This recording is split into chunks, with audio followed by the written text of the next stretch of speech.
Welcome back to SK classes. आज हम इस वीडियो में देखेंगे क्लास 10 हिंदी ग्रामर से कारक विभक्ति या विभक्ति को परसर्ग भी कहा जाता है, तो कारक और विभक्ति के बारे में आज हम देखेंगे।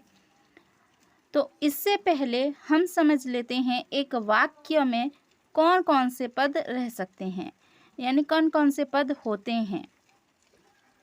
तो देखिए, जैसे कि मैं यहाँ पे एग्जाम्पल ले रही हूँ,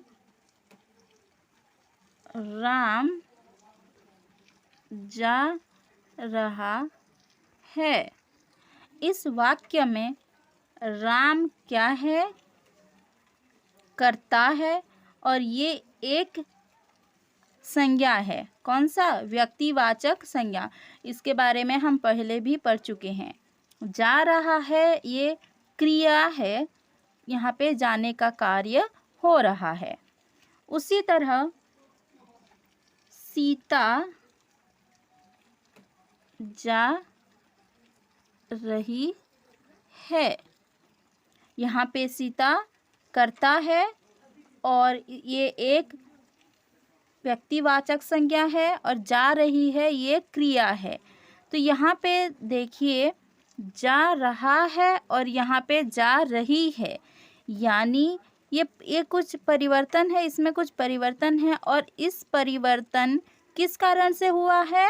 ये जो कर्ता है, यानी कि ये जो संज्ञा है, इसके हिसाब से हो रही है, इसके कारण ही हो रही है। जैसे यहाँ राम पुल्लिंग में है, इसलिए ये क्या हुआ है? जा रहा है हुआ है।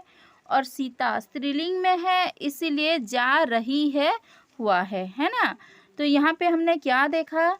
जो क्रिया, वाक्य में जो क्रियापद है उसका सीधा संबंध किसके साथ है? यहाँ पे वाक्य में जो अन्य पद है, जैसे यहाँ पे पहले वाक्य में राम है, दूसरे वाक्य में सीता है, इन सभी और भी बाकी जितने पद होते हैं, चाहे वो कर्म हो या कुछ और कर्ता हो, कर्म हो, इन सभी पदों के साथ क्रिया का सीधा संबंध रहता है।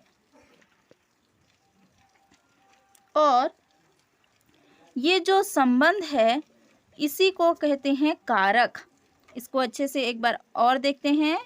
एक वाक्य में क्रियापद के साथ दूसरे पदों का सीधा संबंध होता है।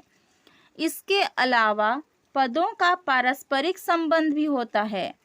जैसे अगर हम देखेंगे,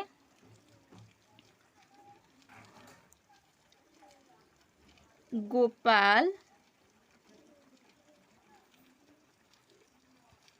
पेड़ के नीचे है। यहाँ पे देखिए, गोपाल का संबंध पेड़ के साथ भी है और कहाँ पर है? उसके साथ भी है। पेड़ का संबंध गोपाल के साथ भी है। तो यहाँ पे वाक्य में पदों के बीच पारस्परिक संबंध भी होता है, और इसी संबंध को कहते हैं कारक।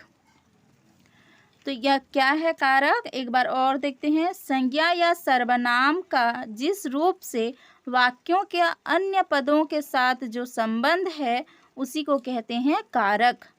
और इस कारक को जानने के लिए यहाँ पे कुछ चिन्हों का प्रयोग होता है, और उन चिन्हों को कहते हैं विभक्ति। क्या कहते हैं? विभक्ति। और विभक्ति को परसर्ग भी कहा जाता है। तो चलिए देखते हैं कारक कितने प्रकार के होते हैं और उनके परसर्ग क्या हैं। तो कारक 8 प्रकार के होते हैं। एक एक करके देख लेते हैं। यहाँ पे कर्ता कारक, कर्म कारक, करण कारक, संप्रदान कारक, अपादान कारक, संबंध कारक, अधिकरण कारक, संबोधन कारक। चलिए एक एक करके देखते हैं। पहले देखेंगे कर्ता कारक। कर्ता किसे कहते हैं? जो कार्य को करने वाला कर्ता होता है। कार्य यानी क्या? जो क्रिया है, तो क्रिया को करने वाला या फिर कराने वाला कर्ता होता है। और यहाँ पे इसके साथ देखो, कर्ता कारक में शून्य परसर्ग लगता है, यानी कि परसर्ग चिन्ह का प्रयोग नहीं होता है, और यहाँ पे का प्रयोग होता है और से का प्रयोग होता है। जैसे यहाँ पे एग्जाम्पल में देख, पहला एग्जाम्पल क्या था, राम जा रहा है, यहाँ पे शून्य परसर्ग है, उसके साथ कोई परसर्ग नहीं लगा है, लेकिन इसका मतलब क्या है, राम कर्ता कारक है। नए परसर्ग के साथ देखेंगे तो एक वाक्य ये हो सकता है, राम ने खाना खाया। यहाँ पे राम के साथ कौन सा परसर्ग लगा है, ने परसर्ग लगा है, तो यहाँ पे कर्ता कारक कौन सा है, राम ने कर्ता कारक है, और कौन सा परसर्ग लगा है, ने। ठीक है, तो उसी प्रकार से भी कर्ता कारक में प्रयोग किया जाता है। नेक्स्ट है कर्म कारक। कर्म किसे कहते हैं, जिस पर क्रिया का फल पड़ता है। यानी जैसे देखो कि राम ने रोटी खाई, ध्यान से इसको समझने की कोशिश कीजिएगा। राम ने रोटी खाई, देखो यहाँ पे जो राम ने है वो कर्ता कारक है, क्योंकि वो खाने का कार्य जो है वो राम कर रहा है। यहाँ राम ने कर्ता कारक है, ने परसर्ग है। लेकिन अभी हम बात कर रहे हैं कर्म की बात, तो जो रोटी खाने का काम है, खाने का जो काम हो रहा है, उसका फल किस पर पड़ रहा है, यानी वो क्या खा रही है, क्या खा रहा है, रोटी। तो उसका फल, वो जो क्रिया है, कौन सा क्रिया, खाने का क्रिया, उसका फल किस पर पड़ रहा है, रोटी पर। तो यहाँ पे रोटी कर्म हुआ। ठीक है, कर्म समझ में आया, जिस पर क्रिया का फल पड़ता है, यानी जो कार्य हो रहा है, रोटी खाने लगा है, रोटी खत्म होने वाली है, तो खाने का जो काम है, जो क्रिया है, उसका फल किस पर पड़ रहा है, रोटी पर। तो यहाँ पे रोटी कर्म है, और यहाँ पे देखो रोटी कौन सा कारक होगा, कर्म कारक होगा। और यहाँ पे कौन सा परसर्ग लगा है, शून्य परसर्ग लगा है। ठीक है, क्योंकि यहाँ पे ने, को, से, में, पर, ये सभी जो चिन्ह है इनमें से कुछ नहीं लगा है, ये यहाँ पे कर्म कारक है। और कर्म कारक में या तो शून्य परसर्ग लगेगा, जैसे अभी हमने देखा है एग्जाम्पल में, और एक होता है को। कर्म कारक में को परसर्ग भी लगता है, नीचे हम एग्जाम्पल के साथ भी उसको देखेंगे। तीसरा है करण कारक। करण कारक में कौन इसके अंतर्गत आता है, क्रिया होने का जो साधन है, यानी जो काम हो रहा है वाक्य में, जो क्रिया है, उसके लिए जो साधन है वो ही होता है करण कारक। और इसमें से और के द्वारा परसर्ग चिन्ह लगता है, जैसे कि मैं मोटरसाइकिल से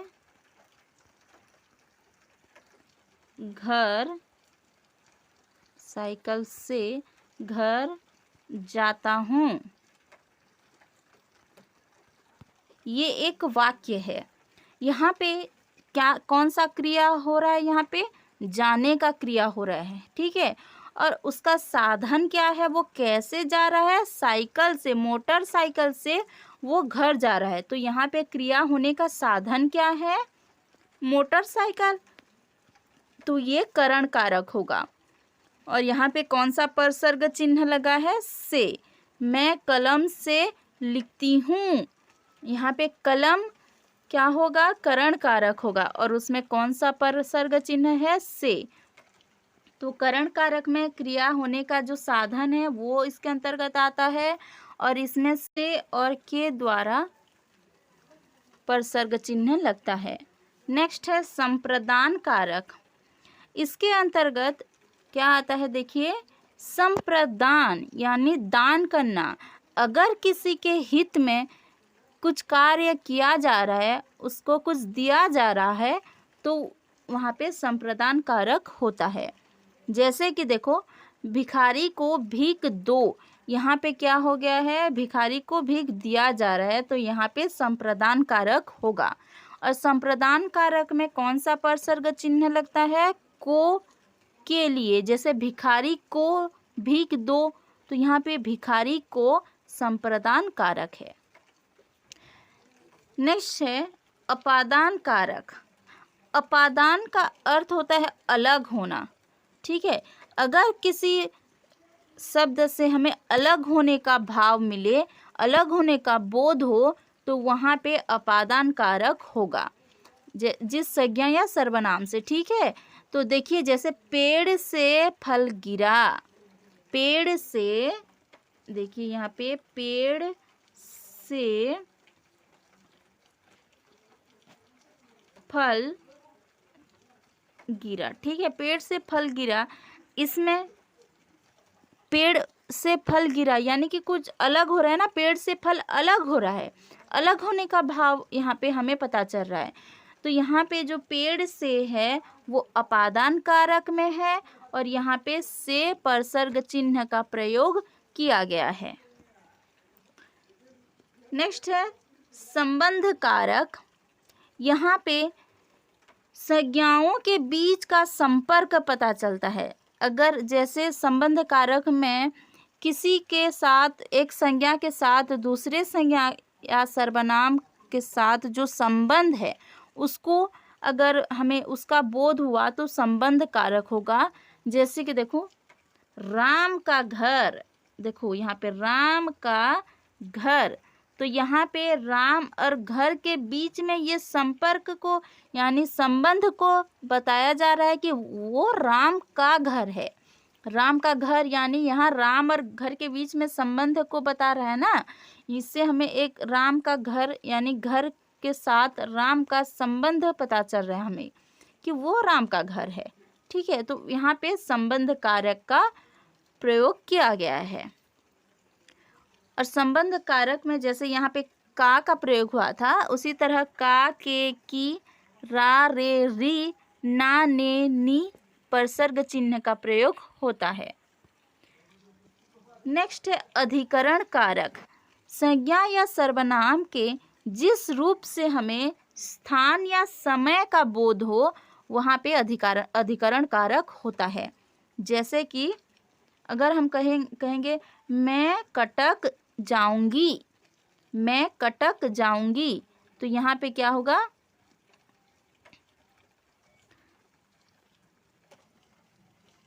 कटक, यहाँ पे कटक पे अधिकरण कारक होगा, ठीक है। नेक्स्ट है संबोधन कारक। यहाँ अधिकरण कारक में कौन सा परसर्ग चिन्ह लगता है, मैं या पर। नेक्स्ट है संबोधन कारक। संबोधन कारक किस लिए प्रयोग किया जाता है, कहाँ पे होता है ये, अगर किसी को पुकारने के लिए प्रयोग करना हो तो वहाँ पे संबोधन कारक का प्रयोग होता है। जैसे हे, अरे आदि शब्दों का आदि परसर्ग चिन्हों का प्रयोग किया जाता है। इनके अलावा कुछ परसर्ग या शब्दावली का प्रयोग भी होता है, जैसे कि के कारण, से पहले, के सामने, की और, की खातिर, के लगभग आदि। इसका प्रयोग नीचे भी हम देखेंगे। तो ये था कारक 8 प्रकार के, और इसके परसर्ग चिन्ह आपके सिलेबस में जो क्लास 10 की जो हिंदी व्याकरण है, इसमें इससे ज़्यादा और नहीं पूछा जाएगा। बस यही पूछा जाएगा कि यहाँ पे कर्ता कारक का परसर्ग चिन्ह क्या है, संबंध कारक का परसर्ग चिन्ह क्या है, या फिर इसमें से कर्ता कारक कौन सा है, कर्म कारक कौन सा है। एक वाक्य दिया होगा, उसके नीचे अंडरलाइन की होगी और वहाँ पे पूछा जाएगा कि इसका कारक बताइए, इस टाइप का क्वेश्चन आएगा। अभी हम देखेंगे परसर्गों का प्रयोग। तो परसर्ग तो हमें पता है, यहाँ पे कारक को बताने के लिए, उसको जानने के लिए हमें परसर्ग चिन्हों का प्रयोग करना पड़ता है। तो अभी हम एक एक करके देखेंगे, जितने भी यहाँ पे परसर्ग चिन्ह है ना, यहाँ पे इन सभी को अच्छे से देखेंगे कि कौन से शब्द का प्रयोग कहाँ पे होता है, कौन से परसर्ग चिन्ह का प्रयोग कहाँ पर होता है। देखिए, क्योंकि हम हर जगह इसको नहीं लगा सकते। जैसे का, हम राम का घर कह सकते हैं, लेकिन क्या हम ये कहेंगे कि यहाँ पे देखिए, यहाँ पे क्या हम ये कह सकते हैं कि राम ने घर या राम नी घर, राम री घर, ऐसे नहीं कह सकते हम लोग। तो परसर्ग लगाने का, परसर्ग का प्रयोग करने का कुछ नियम होता है और वहीं पे हमें उसको लगाना पड़ेगा। अगर किसी दूसरे जगह लगाएंगे और वो नियम के अंतर्गत नहीं आएगा तो वाक्य शुद्ध नहीं होगा। तो चलिए देखते हैं, आज हम देखेंगे ने परसर्ग जो है, जो कि कर्ता कारक में लगता है, तो वहाँ उसका प्रयोग कहाँ कहाँ पर होता है। तो पहली बात तो ने जो परसर्ग है वो कर्ता कारक में लगता है, ठीक है। और यहाँ हर जगह प्रयोग नहीं किया जाता इसका, कुछ जगह पे शून्य परसर्ग भी लगता है।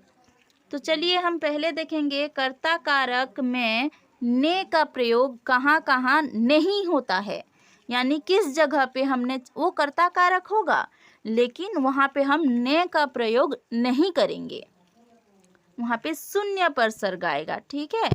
देखिए यहाँ पे पहला नियम है, जब क्रिया वर्तमान काल या भविष्यत काल में हो तब ने का प्रयोग नहीं होता है। जैसे यहाँ एग्जाम्पल के साथ देखिए, गोपाल खेलता है, इस वाक्य में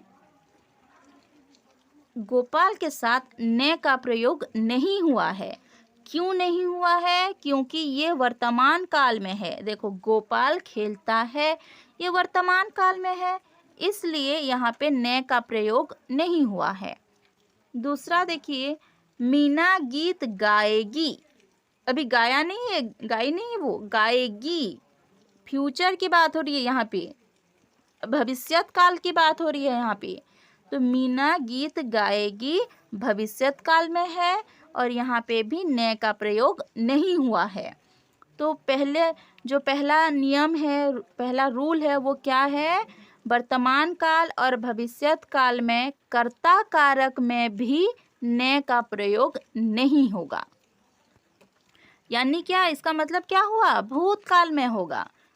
अगर वर्तमान और भविष्यत काल में कर्ता कारक में ने का प्रयोग नहीं होता है तो कौन से में होगा, भूतकाल में होगा। फिर और उस भूतकाल में भी कुछ कुछ जगह पे ने का प्रयोग नहीं होता है। चलिए देखते हैं कहाँ पे नहीं होगा। जब क्रिया अकर्मक होती है तो भूतकाल में भी ने का प्रयोग नहीं होता है। तो आपको पता है ना, अकर्मक क्रिया और सकर्मक क्रिया क्या है। एक बार और इसको याद दिलाती हूँ।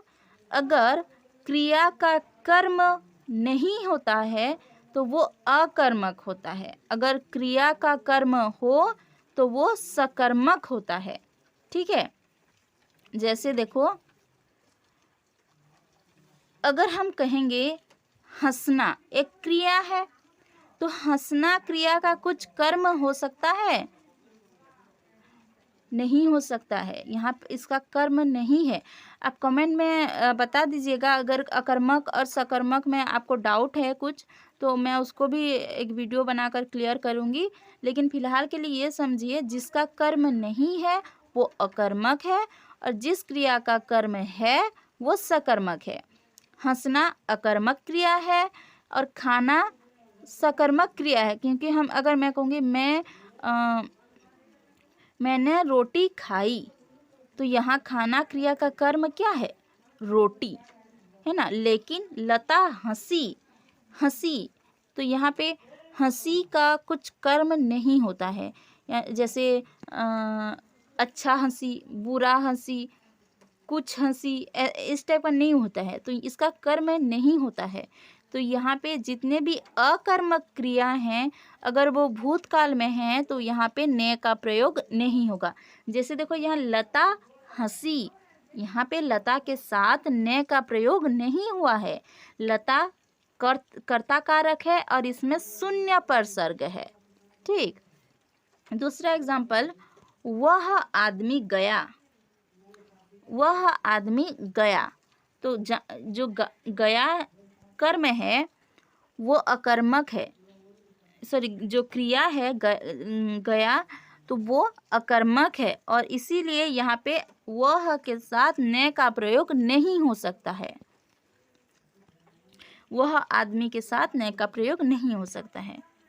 दूसरा है संयुक्त क्रिया की सहायक क्रिया अकर्मक होने पर ने का प्रयोग नहीं होता है। देखो अकर्मक सकर्मक तो आपको पता चल गया। अभी हम देखेंगे संयुक्त क्रिया क्या है। ठीक है, तो संयुक्त क्रिया क्या है? अगर मौलिक क्रिया के साथ और क्रिया मिलकर, यानी कि कुछ और क्रिया, दो या दो शब्दों से बना हुआ क्रिया जो है वो संयुक्त क्रिया है। जैसे कि जाना है ना, एक क्रिया है। ठीक है, अगर जैसे कि खाना, खाई है ना, ये खाई, मैंने रोटी खाई, तो यहाँ पे खाई खाना एक क्रिया है। लेकिन अगर मैं कहूँगी खा चुका है ना, वह खा चुका है, तो देखो यहाँ पे खा चुका है क्रिया है और ये संयुक्त क्रिया है और इसका सहायक क्रिया अकर्मक है। जैसे कि यहाँ पे दिखाया गया है खा चुका है, यहाँ पे अकर्मक क्रिया है, तो यहाँ ने का प्रयोग नहीं होगा। कहाँ पर ने का प्रयोग नहीं होगा? संयुक्त क्रिया है और उसका जो सहायक क्रिया है वो अकर्मक होने पर ने का प्रयोग नहीं होगा। दूसरा एग्जाम्पल है रानी पढ़ नहीं सकी, है ना, पढ़ना क्रिया है ना, तो यहाँ पे संयुक्त क्रिया पढ़ नहीं सकी, तो इसके सहायक क्रिया अकर्मक होने के कारण यहाँ पे ने का प्रयोग नहीं हुआ है। नेक्स्ट देखते हैं। देखो अब दूसरा देखो, पहला नियम क्या था? वर्तमान और भविष्यत काल में ने का प्रयोग नहीं होगा। भूतकाल में अगर क्रिया अकर्मक है ने का प्रयोग नहीं होगा। अगर क्रिया सकर्मक है तो कुछ कुछ जगह पे ने का प्रयोग नहीं होगा। तो यहाँ देखिए कहाँ पर सकर्मक होने के बावजूद कहाँ पे भूतकाल में ने का प्रयोग नहीं होगा? अपूर्ण भूतकाल में, तात्कालिक भूतकाल में, हेतु ये भद नहीं है ना, मद है। हेतु मद भूतकाल में उसका जो प्रथम रूप है उसमें ने का प्रयोग नहीं होगा। तो आप तो कंफ्यूज हो गए होंगे। अब ये भूतकाल के इतने टाइप्स क्या हैं? तो भूतकाल के 6 भेद होते हैं। ठीक है, अपूर्ण भूत, पूर्ण भूत, आसन, हाँ यहाँ पे नीचे भी है ना इसके, हाँ, सामान्य भूत, आसन्न भूत, पूर्ण भूत, अपूर्ण भूत भी रहता है और संदिग्ध भूत, सामान्य भूत, यहाँ सामान्य भूत दो बार आ चुका है, और हेतु मद भूत, मद होता है ये मद। तो एक बार और देखते हैं क्या है। सामान्य भूत, भूतकाल के 6 भेद होते हैं। सामान्य भूत, आसन्न भूत, पूर्ण भूत, अपूर्ण भूत एक होता है, संदिग्ध भूत, उसके बाद है हेतु मद भूत। ये 6 प्रकार के भूतकाल होते हैं और उसमें से 3 प्रकार के में ने का प्रयोग नहीं होता है। जैसे अपूर्ण भूतकाल में ने का प्रयोग नहीं होता है, तात्कालिक भूतकाल में ने का प्रयोग नहीं होता है, हेतु मद भूत का प्रथम रूप में ने का प्रयोग नहीं होता है। जैसे देखो यहाँ पे अपूर्ण भूत का एग्जाम्पल है, हिमांशु गीत गाता था। ये अपूर्ण है, अभी भी वो गा रहा है या गा चुका है, क्या हो रहा है पता नहीं, वो गाता था। पूर्ण, यहाँ पे पूर्ण जानकारी नहीं दी गई है। सुजाता कहानी लिखती थी, तो अभी वो लिखती होगी या नहीं लिखती होगी पता नहीं, यहाँ पे अपूर्ण भूत है, तो यहाँ पे ने का प्रयोग नहीं होगा। नेक्स्ट है तात्कालिक भूत, उसी समय, यानी कि उसी समय जो भूतकाल में उसी समय वो चीज़ हो रहा था। जैसे किसान हल चला रहा था, बहू रोटी बना रही थी, ये तात्कालिक भूत है, यानी भूतकाल में इसका प्रयोग भूतकाल में है और वो उस समय हो रहा था, चल रहा था, वो जो कार्य है वो चल रहा था, तो यहाँ तात्कालिक भूत में भी देखो कहीं पे भी ने का प्रयोग नहीं होगा। कहाँ होता है ने का प्रयोग? कर्ता कारक में होता है। और यहाँ पे कर्ता कारक कौन सा है? बहू रोटी बना रही थी, इसमें कर्ता कारक कौन सा है? बहू। तो यहाँ पे बहू के साथ शून्य परसर्ग लगा है। नेक्स्ट है हेतु हेतु मद भूतकाल। उसका प्रथम रूप, वह पुस्तक देने में देता मैं ले लेता। गीता पढ़ती तो रीता लिखती। तो ये जो हेतु हेतु मद भूतकाल है, इसमें ना जो कार्य है वो पूर्ण नहीं हुआ होता है। और कारण क्या होता है? उसके लिए जो शर्त रखी गई होती है वो पूर्ण नहीं होता है। देखो, हेतु हेतु मद भूतकाल में जो कार्य है वो अपूर्ण रहता है, यानी पूर्ण नहीं होता है। ठीक है। और क्यों पूर्ण नहीं होता है? उसके लिए जो शर्त रखी गई होती है वो शर्त पूरा नहीं होता है। जैसे मैं एग्जांपल के साथ देखो समझा रही हूँ। वह पुस्तक देता तो मैं ले लेता। ठीक है, देता मैं ले लेता। तो मैं ले लेता यानी मैंने नहीं लिया। क्यों नहीं लिया? क्योंकि उसने मुझे पुस्तक दिया ही नहीं। तो जो कार्य होने के लिए शर्त क्या थी? पुस्तक देना। अगर वह पुस्तक देता, मैं ले लेता, यानी कार्य अपूर्ण रह गया। क्यों? क्योंकि उसके लिए जो शर्त थी वो शर्त पूरी नहीं की गई। गीता पढ़ती तो रीता लिखती, यानी रीता ने नहीं लिखा। क्यों? क्योंकि गीता ने पढ़ा ही नहीं। तो लिखने के लिए कौन सा शर्त था? गीता का पढ़ना। तो गीता पढ़ी नहीं, इसीलिए रीता लिखी नहीं। तो यहाँ गीता पढ़ती तो रीता लिखती। ये होता है हेतु हेतु मद भूत। ये जो काल है ना, वर्तमान, भूत और भविष्य, ये काल आपका एक चैप्टर अलग से है। अगर यहाँ पे समझ में नहीं आ रहा है तो उस चैप्टर का वीडियो जब बनाऊंगी तब अच्छे से देख लेना, क्योंकि यहाँ ये एक स्पेशल चैप्टर है। यहाँ पे आपका क्वेश्चन बस इतना ही आएगा कि कौन से काल में, यानी कहाँ पर ने का प्रयोग होता है और कहाँ पे ने का प्रयोग नहीं होता है। तो यहाँ पे अपूर्ण भूत, तात्कालिक भूत, हेतु हेतु मद भूत काल का प्रथम रूप, इसमें ने का प्रयोग नहीं होता है। अब देखेंगे ने का प्रयोग कहाँ पर होगा। तो भूत देखो, वर्तमान और भविष्यत काल में तो नहीं होता है, तो बस पढ़ना क्या है? भूतकाल। वो भी अकर्मक भूतकाल में तो नहीं होता है। अकर्मक, जहाँ पे अकर्मक क्रिया होती है, तो हम पढ़ना क्या है? हमें सकर्मक। और भूतकाल के तो 2-3 पार्ट्स में तो नहीं होता है, तो बाकी जितने बचे हैं ना उनको पढ़ना है। तो देखिए, सकर्मक, तो ने का प्रयोग कहाँ होगा? अगर वाक्य भूतकाल में है और क्रिया सकर्मक है तो ने का प्रयोग होगा। एक एक करके देखते हैं। पहले देखेंगे सामान्य भूतकाल, उसमें ने का प्रयोग कैसे होता है। गोपाल ने केला खाया, माधवी ने केला खाया, रमेश ने रोटी खाई, सुमित्रा ने रोटी खाई। तो यहाँ पे सामान्य भूतकाल में इसका एग्जाम्पल है और यहाँ पे क्या हुआ है? ने का प्रयोग हुआ है। तो चलिए आप एक बार अच्छे से देखिए। यहाँ पे देखो खाया, यहाँ पे भी खाया, यहाँ पे गोपाल, यहाँ माधवी। ऐसा क्यों हुआ है? यहाँ पे पुल्लिंग है, यहाँ स्त्रीलिंग है, तो ये खाया और ये भी खाया। ऐसा क्यों? दूसरे में देखिए, रमेश ने रोटी खाई। देखो रमेश है और खाई हुआ है। सुमित्रा ने रोटी खाई, यहाँ पे रमेश के यानी पुल्लिंग के साथ भी खाई है, यानी स्त्रीलिंग का है। ऐसा क्यों? क्योंकि जब हम ने का, कर्ता के साथ जब हम ने का प्रयोग करते हैं तो उसके हिसाब से क्रिया नहीं होता है। अगर ने का कर्ता के साथ अगर ने का प्रयोग है तो क्रिया कर्ता के अनुसार ना होकर कर्म के अनुसार होता है।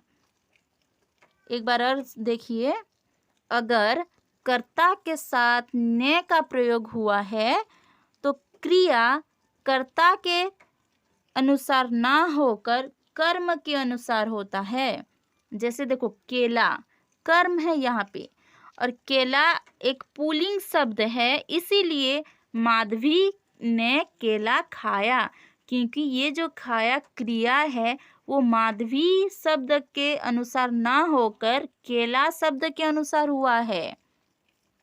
उसी तरह देखिए यहाँ पे रमेश ने रोटी खाई, तो यहाँ देखो ने का प्रयोग हुआ है, इसीलिए जो क्रिया है वो कर्म के अनुसार हुआ है, तो रोटी स्त्रीलिंग है, इसीलिए रोटी खाई। सुमित्रा ने रोटी खाई। समझ में आया? तो आप जब वाक्य जो बोलेंगे हिंदी, क्यों हम हिंदी पढ़ रहे हैं? शुद्ध रूप से उसको बोल पाने के लिए, लिख पाने के लिए, लिखने के लिए। तो अगर जब भी आप वाक्य बोलेंगे या लिखेंगे, अगर ने का प्रयोग कर रहे हैं तो वहाँ पे जो क्रिया है आपका वो कर्म के अनुसार होगा। ठीक है, जैसे राम जा रहा है लेकिन राम ने रोटी खाई। समझ में आया? ने का प्रयोग होने से थोड़ा परिवर्तन होता है। चलिए नेक्स्ट है ये सामान्य भूतकाल। अच्छा, यहाँ पे भूतकाल की बात हो रही है। सामान्य भूतकाल के अंतर्गत क्या आता है?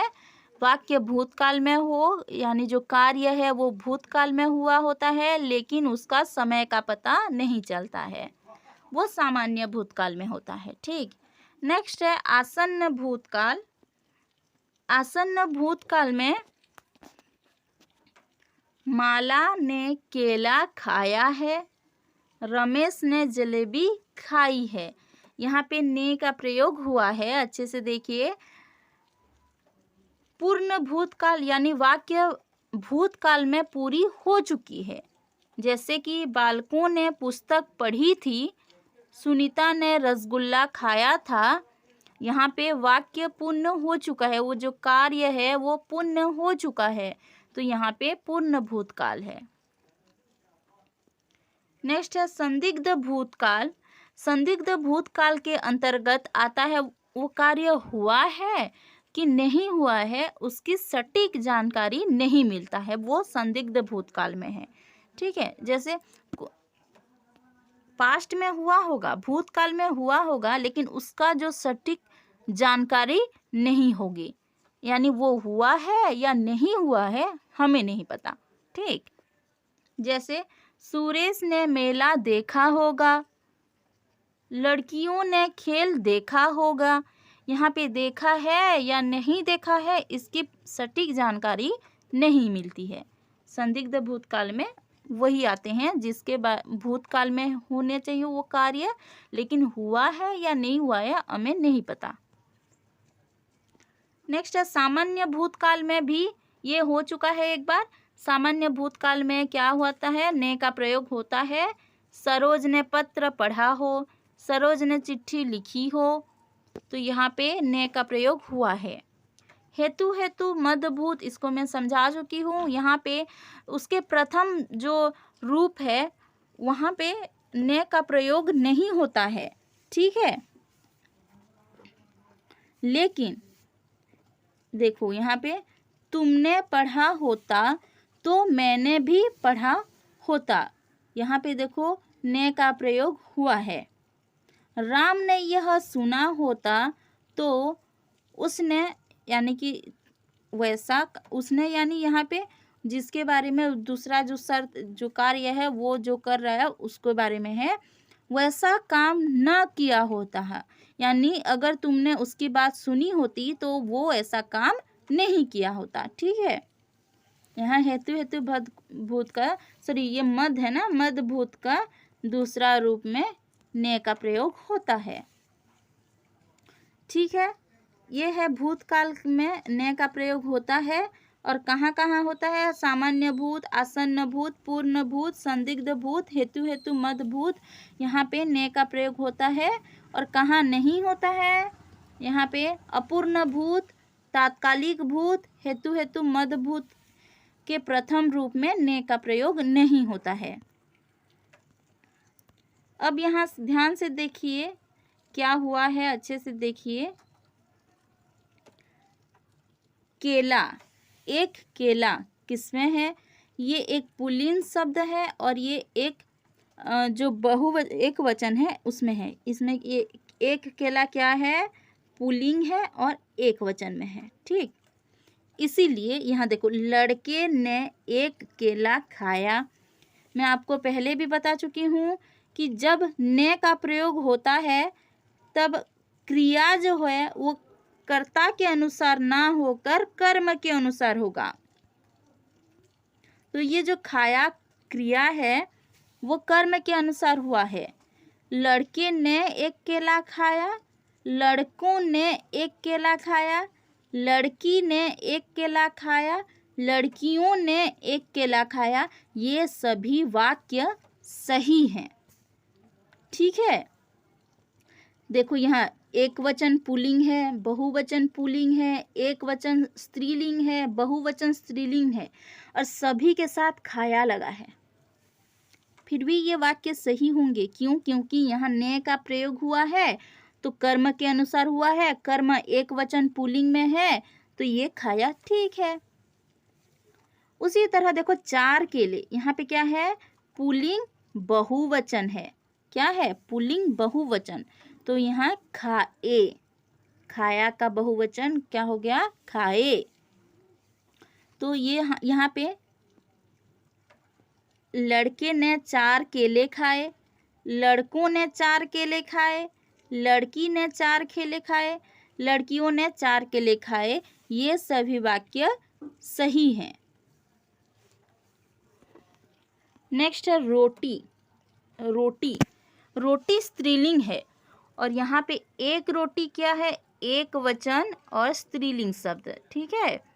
तो क्या होगा? खाई, खाई।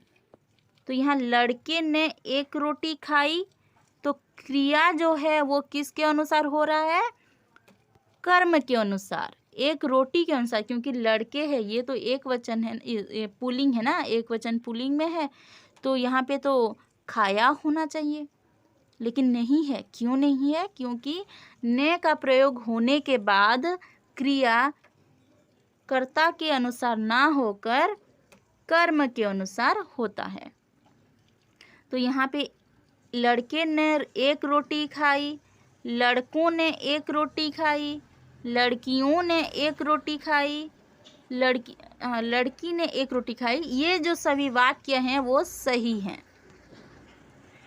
चार रोटियां, तो यहाँ बहुवचन स्त्रीलिंग से है ना। तो इसका जो क्रिया है वो खाई, खाई, खाई। लड़के ने चार रोटियां खाई, लड़कों ने चार रोटियां खाई, लड़की ने चार रोटियां खाई, लड़कियों ने चार रोटियां खाई। तो यहाँ पे ने का प्रयोग हुआ है, इसीलिए कर्ता का कुछ भी प्रभाव वाक्य के क्रिया पे नहीं पड़ रहा है, ठीक है। इसको यहाँ पे लिखा गया है, साधारण नियम है कि कर्ता के रूप के अनुसार क्रिया का रूप बदलता है, ठीक है। जैसे कि राम जाता है, सीता जाती है, तो कर्ता के रूप के अनुसार क्रिया का रूप बदला है। लेकिन ऊपर के वाक्यों में कर्ता के बाद ने आया है, इसलिए कर्ता का कोई प्रभाव क्रिया पर नहीं पड़ा। अर्थात कर्ता के लिंग वचन का अनुसरण नहीं करती। यहाँ पे क्रिया जो है वो कर्ता के अनुसार नहीं हुआ है, बल्कि कर्म के साथ हुआ है। कर्म अगर एक वचन पुल्लिंग में है तो क्रिया भी उसी अनुसार होगा।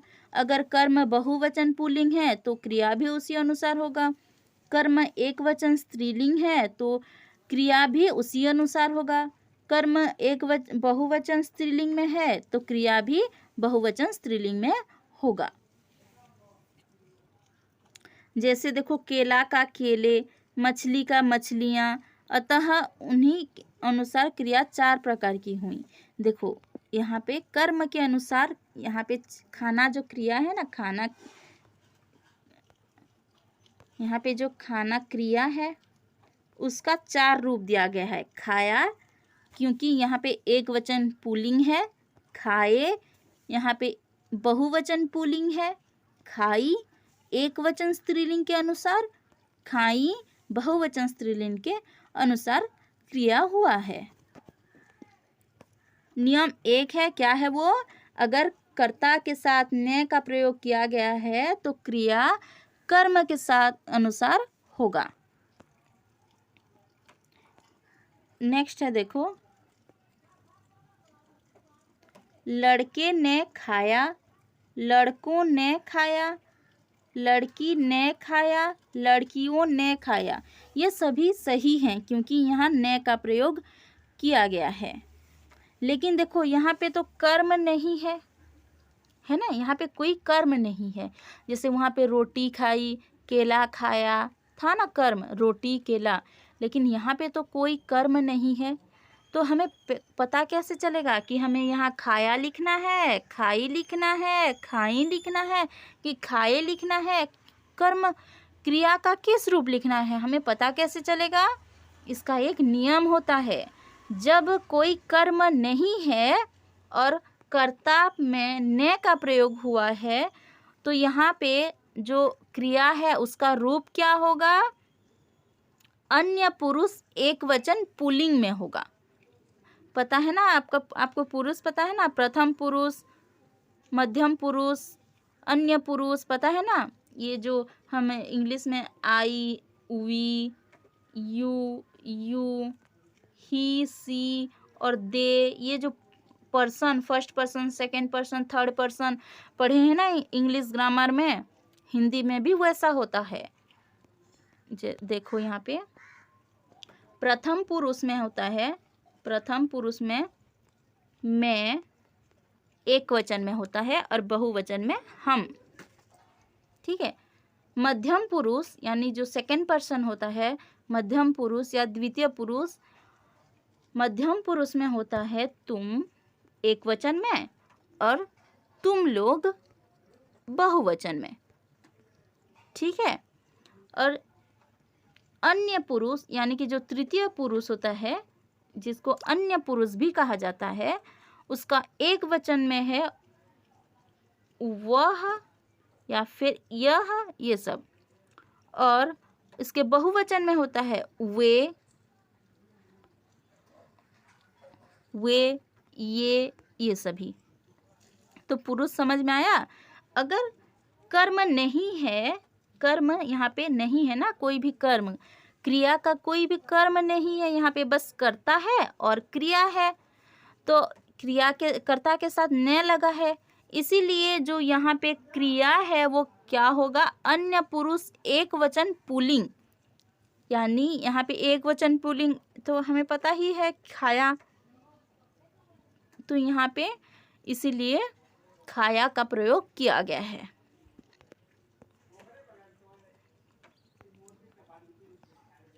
नेक्स्ट देखिए यहाँ पे देखो, यहाँ बस लड़कों और लड़की की बात है, यहाँ पे और कुछ भी लिखो तो खाया ही होगा, है ना।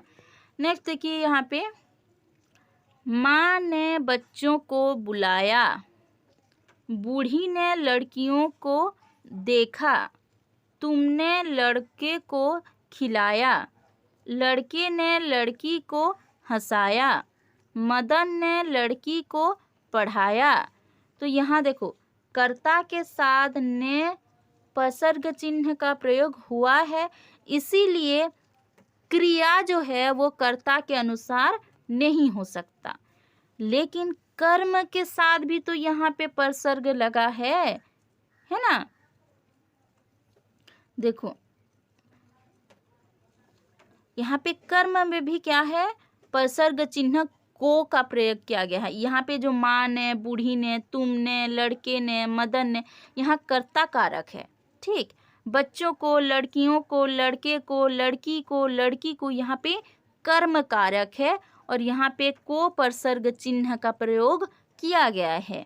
तो अगर इसमें भी उपसर्ग चिन्ह है और इसमें भी उपसर्ग चिन्ह है तो क्रिया कैसे होगा, किसके अनुसार होगा? क्रिया ना तो कर्ता के अनुसार होगा और ना ही कर्म के अनुसार होगा, वो होगा अन्य पुरुष एक वचन पुल्लिंग में, जैसे यहाँ ऊपर में हुआ था। इसीलिए यहाँ पे बुलाया, देखा। देखो पुल्लिंग में है ना, तो यहाँ पे बुलाई, देखी, खिलाई, हंसाई, पढ़ाई, ये नहीं होगा। क्या होगा पुल्लिंग में? पुल्लिंग में हमेशा याद रखिए पुल्लिंग, और फिर वो भी एक वचन। एक वचन पुल्लिंग में होगा। क्या होगा? एक वचन पुल्लिंग में। तो लड़की को पढ़ाया, लड़कियों को भी पढ़ाया, बच्चों को भी पढ़ाया, चाहे एक वचन हो, बहुवचन हो, पुल्लिंग हो, स्त्रीलिंग हो, कोई फर्क नहीं पड़ेगा। जो यहाँ पे क्रिया है वो एक वचन पुल्लिंग में ही होगा, अगर दोनों में ही परसर्ग चिन्हों का प्रयोग हुआ है तो। ठीक है, तो ये था क्रिया के साथ ने का जो संबंध है, यानी कि कर्ता कारक, कर्म कारक, इनका जो संबंध है ये इस टेबल पे दिया गया है। और अभी जो हमने ने का प्रयोग पढ़ा है वो बहुत ज़रूरी है। जब हम वाक्य को बोलते हैं या फिर लिखते हैं तो इसका प्रयोग बहुत ज़रूरी है। इस जो नियम है ना, इतने सारे नियम, इन सभी नियमों का प्रयोग करना बहुत ज़रूरी होता है ताकि वाक्य शुद्ध रह सके, वाक्य शुद्ध बन सके। इसलिए तो ये था ने का प्रयोग। और ये जो चैप्टर है बहुत ही ज़्यादा लंबा है, क्योंकि यहाँ पे बाकी जितने भी परसर्ग चिन्ह हैं उनका प्रयोग दिया गया है। एक ही वीडियो में करेंगे तो बहुत ही लंबा हो जाएगा और देखने में भी बोरिंग लगेगा, तो इसीलिए मैं इसको पार्ट में डिवाइड करूँगी। तो आज का पार्ट बस इतना तक ही हुआ। नेक्स्ट क्लास में हम देखेंगे को का प्रयोग और बाकी जितने परसर्ग चिन्ह हैं उनका प्रयोग भी देखेंगे। तो चलिए आज के लिए बस इतना ही करते हैं। अगर वीडियो को अभी तक लाइक नहीं किए हैं तो लाइक कीजिए, अपने दोस्तों के साथ शेयर कीजिए। और जो आपका हाफ ईयरली एग्ज़ाम आने वाला है और इसमें तो ये सिलेबस में है, तो इसको अच्छे से देखिए, पढ़िए। और नहीं समझ में आया तो कमेंट में डाउट पूछ सकते हैं। और चैनल पे नए हैं, चैनल को सब्सक्राइब नहीं किए हैं तो वहाँ पे सब्सक्राइब करके ऑल नोटिफिकेशन बेल को ऑन कीजिए, ताकि आने वाले जो वीडियोस हैं उनका नोटिफिकेशन आप तक आसानी से पहुँच जाएगा। Thanks for watching.